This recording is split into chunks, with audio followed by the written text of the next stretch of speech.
Tabii ki bakanlığımız ve devletimiz bu konuda uygun bazı tedbirler aldı. Bu tedbirler kapsamında sokağa çıkma kısıtlaması ve bazı yaşam alanlarının şimdilik bir miktar tabii ki etkili kararlar, iyi kararlar. Bunlarla birlikte vaka sayısında önümüzdeki 10-15 gün içerisinde bir azalma olmasını bekliyoruz, ümit ediyoruz. Şu anda oldukça fazla vakamız var. Tabii Sağlık Bakanımızın yaptığı açıklamayla ülke genelinde artan vakalar olduğunu biliyoruz. Şimdi tabii şehrimizde Gaziantep'te böyle bir artış ettiğimiz ve istediğimiz bir durum değil. Açıkçası virüsten korunmakta en önemli 3 kuralımız olan maske, mesafe ve temizlik konusunda çok iyi bir imtihan veremediğimiz sonucu ortaya çıkıyor.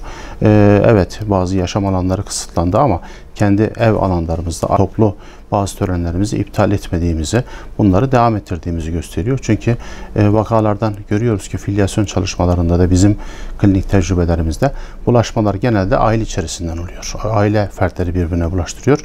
Dolayısıyla aile içi görüşmeler, aile içi toplantılar ve törenler vakaların az çıkıyor. Tabii Gaziantep'in sosyodemografik karakterinin de bunda çok özelliği var. Gaziantep biliyorsunuz bir endüstri şehri, bir sanayi şehri, bir sınır şehri.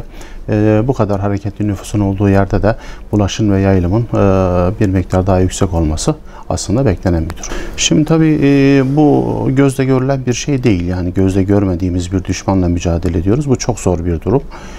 Tabii buna inanmamak yani tek kelimeyle cehalet, başka bir şey değil. Yani bunu artık bunu yaymak, bunu konuşmak bile çok büyük ayıp. Yani biz ki medeni bir toplumuz, biz ki eğitimli bir toplumuz, yani çok önemli bir coğrafi bölgede yapılanmış bir ülkeyiz.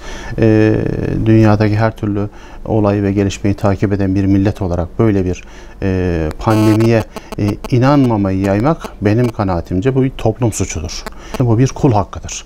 Dolayısıyla toplumsal bir suçtur. Dolayısıyla ben bunun bir kul hakkı olduğunu, bunun bir toplum suçu olduğunu düşünüyorum.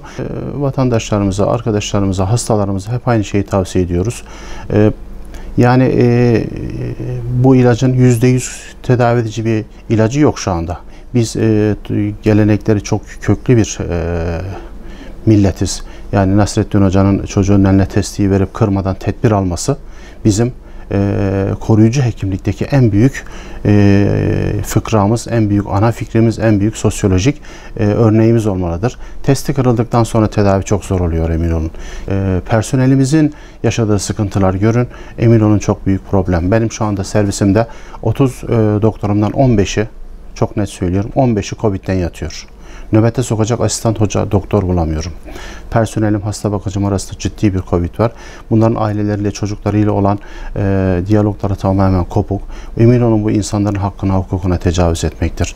Bir insan gidip kendi hayatına zarar verebilir.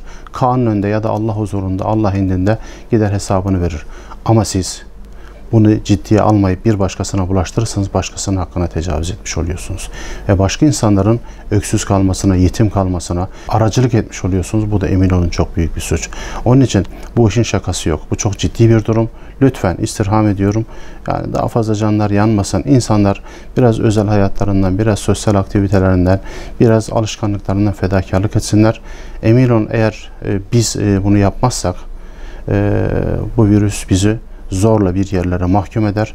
Ya yoğun bakıma sokar, ya hastanede bir izole yatağa sokar ya da direkt kabire sokar. Zorla bizim izolasyonumuzu temin eder. Eğer bu şekilde vakalar artmaya devam ederse sizce bilim kurulu yeni tedbirler almak zorunda kalır mı? Kalabilir. Şu andaki tedbirler çok yerinde tedbirler. Bunun az mı fayda, ne kadar etkili olacağını önümüzdeki hafta içinde göreceğiz. Ancak eğer bu artış hızları devam ederse lokal yerlerde daha iyi tedbirler alınabilir. Mesela Gaziantep bunlardan birisi.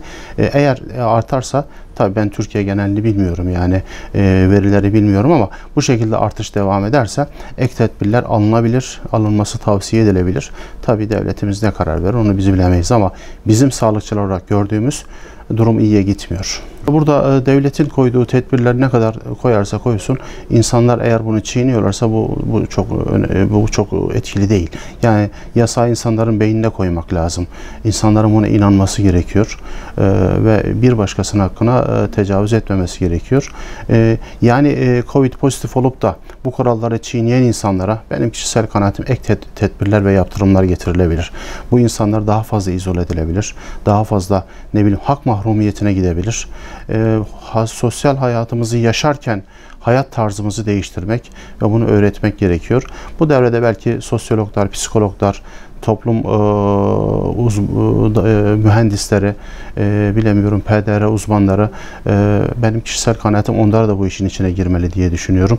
Belki reklamcılar, çünkü topluma iyi mesaj veren gruplar bunlar. İletişim uzmanlarından bu konuda danışmanlık alınması gerektiğini düşünüyorum ben. Çünkü sadece bizim dediğimizi dinlemiyor insanlar.